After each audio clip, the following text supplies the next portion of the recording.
మనం ఎప్పుడూ సోషల్ మీడియాలో చెప్తా ఉండేవారు. ఈ డాగ్స్ గురించి ఏదైనా హ్యాపెన్ అయితే. ఫస్ట్ టైమ్ మీరు ప్రెస్ మీట్‌కొచ్చి ఇంత అగ్రెసివ్ గూడా అయ్యారు. అసల నేను అగ్రెసివ్ అవ్వలేదండి. యాహ్! అంటే పాయింట్ చూసుకుంటే ఇప్పుడు సుప్రీం కోర్టు ఏదైతే చెప్పడం జరిగిందో అది కరెక్టేనా? లేకపోతే రాంగా అంటారా? 200% సుప్రీం కోర్ట్ చెప్పేది మేము పాటిస్తామండి. వాళ్ళంటున్నారు షెల్టర్స్. ఆ షెల్టర్స్ ఎక్కడ? అదే కదా సింపుల్ క్వెషన్ అడుగుతుంది. మాకు కూడా మా వీధిలో ఉన్న కుక్కలు, మా కమ్యూనిటీ అండ్ కుక్కలే కాదండి. We are asking the Supreme Court to give equal rights, equal care to all animals. మేము కూడా అదే అడుగుతున్నాము. మంచిగా షెల్టర్ ఇవ్వండి, మంచిగా మెడికల్ కేర్ ఇవ్వండి, కానీ ఎక్కడిస్తున్నారో అది చూపించండి. That is all we're asking. We're all law abiding citizens అండి. Even we want the best for our community animals. వాళ్ళు ఇప్పుడు బతికిన బతుకు కాదు. ఏదో డ్రైనేజ్ నుంచి నీళ్ళు తాగుతున్నారు, మేము పెట్టిన పాచి ఫుడ్ తింటున్నారు, డస్ట్బిన్స్లో వెళ్ళి ఫుడ్ ఎత్తుక్కొని ఏదో ఒక 2-3 రోజులు ఒకసారి తింటాం. మాకు కూడా వాళ్ళకి ఆ బతుకు ఉండాలని అది మాకు కూడా వద్దు. ఈవెన్ వీ వాంట్ దెమ్ మన అమెరికాలో ఎలాగని ఇంటర్నేషనల్ స్టాండర్డ్స్ ఎలాగని మంచి షెల్టర్స్ నీట్గా ఉంటాయో, సౌండ్ ప్రూఫ్గా ఉంటాయో, మంచి వెటనరీ కేర్ ఉంటుంది వాళ్ళకి, మాకు కూడా అదే కావాలి. కానీ అది ఎక్కడ? అదే అది ఇవ్వాలి అంటే ఎన్‌జీఓస్ ఎవరైతే రన్ చేస్తున్నారో వాళ్ళైనా కొంచెం గవర్నమెంట్‌ని సపోర్ట్ అడగాలి. లేదా గవర్నమెంటే చేయాలి. కానీ ఇప్పుడు ఇక్కడ గవర్నమెంట్ చెయ్యదు గదా! గవర్నమెంట్ ఎంత చూసుకున్నా ఒక మినిమమ్ చూసుకుంటే ఒక 1,00,000 మందిలో ఒక 10,000 కుక్కలకి ఇవ్వగలదు. మిగతాది ఇవ్వలేదు. కోట్లు శాంక్షన్ చేస్తున్నారు కదండి. కోట్లు శాంక్షన్ చేస్తున్నారు. ఆ శాంక్షన్ అనేది ఇప్పుడు దాకా ఏబీసీ యానిమల్ బర్త్ కంట్రోల్ అదేంటి? ఆ కుక్కని పట్టుకోవడం, దాన్ని స్టెరిలైజ్ చేయడం, అంటే మళ్ళీ పిల్లలు పుట్టకుండా ఉండకుండా చూడడం, మళ్ళీ దాన్ని వాటి ప్లేస్లో రిలీజ్ చేయడం. అదే కదా మనం అడిగింది. అది ఎందుకు జరగట్లేదు? దానికోసం చాలా డబ్బులు శాంక్షన్ చేస్తున్నారు కదా. వ్యాక్సినేషన్, రేబీస్ వ్యాక్సినేషన్ కోసం కూడా చాలా డబ్బులు శాంక్షన్ చేస్తున్నారు కదా. అది ఎందుకు జరగట్లేదు? అదే కదా అడుగుతుంది మేము. మరి ఇన్ని సంవత్సరాల నుంచి ప్రశ్నిస్తున్నా దీనికి ఒక కొలిక్కి రావట్లేదు. మరి ఎట్లా అంటారు? అదే కదా మేము మీడియాని, జనాల్ని అడుగుతున్నాం. ఇదే కదా మీరు కోర్ట్‌ని అడగాలి. ఇదే కదా మీరు గవర్నమెంట్‌ని అడగాలి. ఎళ్లి కుక్కల మీద మనం పడి ఏడడం, వాళ్ళని చంపేయండి అని కాదు. వాళ్ళని ఎక్కడో ఒక చోట పెట్టేసి వాళ్ళు కొట్టుకొని అవి చస్తే అనేది అది సొల్యూషన్ కాదు. అదే కదా మేము మీ అందరి దగ్గర నుంచి అడుగుతున్న సపోర్ట్ అదే. దట్ మా వాయిస్ అనేది అదే అడుగుతుంది. Where did all this happen? Don't, ఇది కుక్కల మీద వెళ్ళి పడి ఏడడం కాదండి. Ask the governance, where did the money go?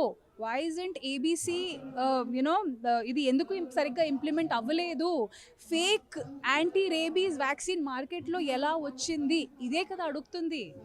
Even we want very good care for our community animals. మేము కూడా షెల్టర్కి హామీ ఇస్తాము, కానీ ఆ షెల్టర్స్ ఎక్కడా? That's all what you asking for. ఇప్పుడు గవర్నమెంట్ చేస్తదా లేదా అని పక్కన పెట్టేస్తే, మీ వరకు మీరు ఇప్పుడు ఏం చేయబోతున్నారు?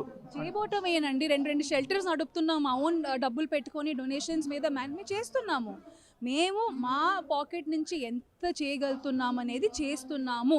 But we only have limited funds అండి.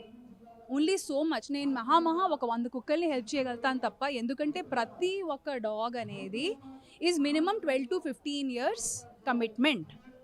And I request the government to ban illegal breeding.